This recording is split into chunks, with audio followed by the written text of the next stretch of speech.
Hallo DVD-Forum, wir sitzen hier zusammen beim Witcher 3 Stand mit dem Storywriter von Witcher 3 und haben jetzt ein exklusives Interview mit ihm. So, hello. Hello. Hi.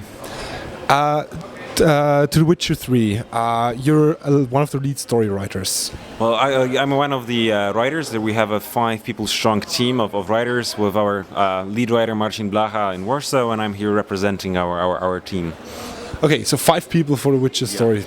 How much are you for this game, for the third game, because it's his personal story, Geralt's personal story? Is it how much is inspired by, still inspired by the books? Well, a lot. Basically, we are all great fans of the books at CD Projekt Red, and we want to take what's best from them and expand on that, build on that in our games.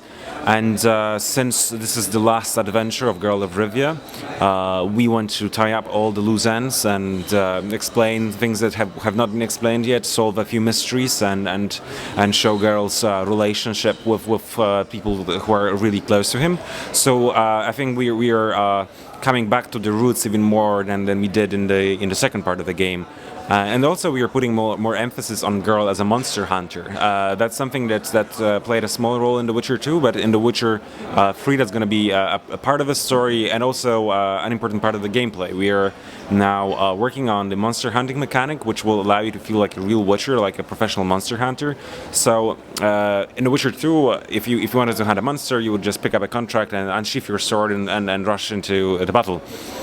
Maybe drink a potion or something like that. Whereas in The Witcher 3, you first should, although this is not obligatory, learn about a monster you're about to face. So if you talk to the witnesses, if you examine the bodies of the victims of this monster, if you look at the footprints and claw markings, you will then use your Witcher knowledge to identify the monster you are facing and know how to fight it. You'll know its strengths, you would know its weaknesses, and you can prepare yourself accordingly. And this is especially important given that we won't be scaling the difficulty in the monsters during the game, so even early on you can bump into something really dangerous, and so we want our players to feel respect for the monsters and to prepare before they fight them. Yeah, that sounds really awesome. To the monster hunting again, in the second part it was mostly you pick up the contract because Geralt was tied to getting his memories back by working for all the nobility and the royals.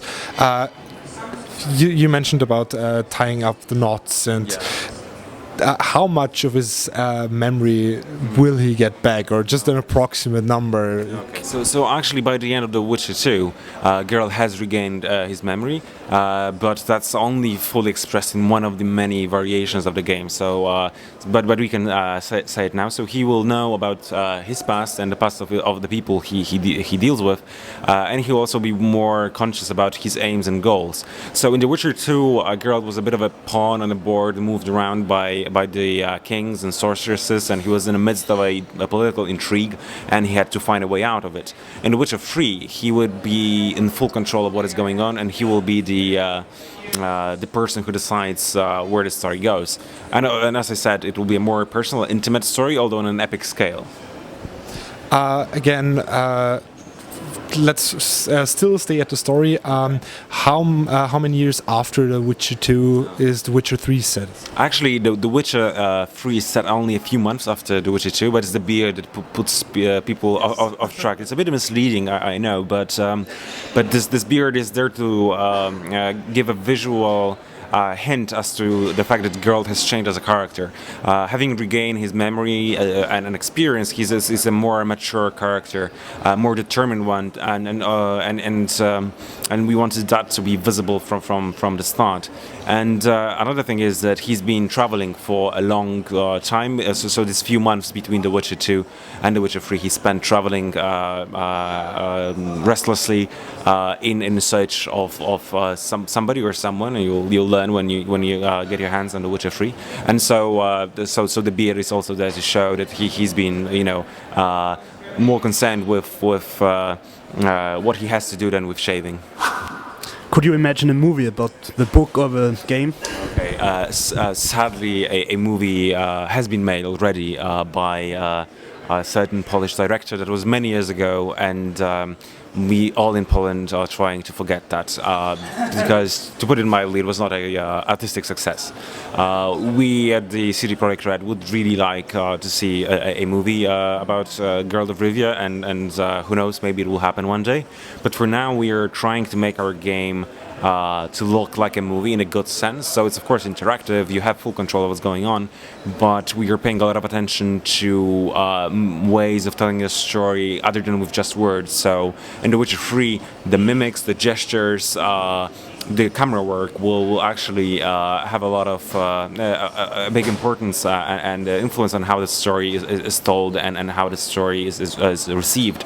And even though we have a lot of dialogues in our game, each of them is crafted and controlled by one of our cutscene animators or animators, and we, the story team, are also taking part in that, so that we are sure that we are making the most of all these different tools in telling the story we want to tell, and we are also synchronizing that with music, so that there are moments of silence and there are moments of epic music, and all that comes together to tell an epic story. I haven't played the game, but I am interested. Yeah, I should. But I'm interested in the production of the game.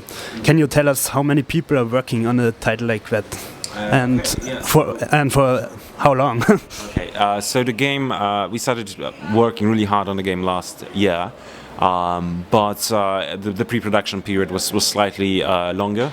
Well, because we were researching this huge world that we wanted to create, and also ways of combining the open world with the story, because we didn't want to make any compromise and cut any corners. Even though we are making an open world game, the story is as deep and as rich as it was in The Witcher 2, but with even more variations and choices to make. And here at CD Projekt Red, we are 180 people roughly, and we are opening a new studio in Krakow with about 30 people right now. And of these 180 people, most of us are working with The Witcher 3 exclusively, but there's also a core team consisting of people working on testing and the engine, and there's a separate team of designers and game developers working on Cyberpunk 2077, which will be our next game.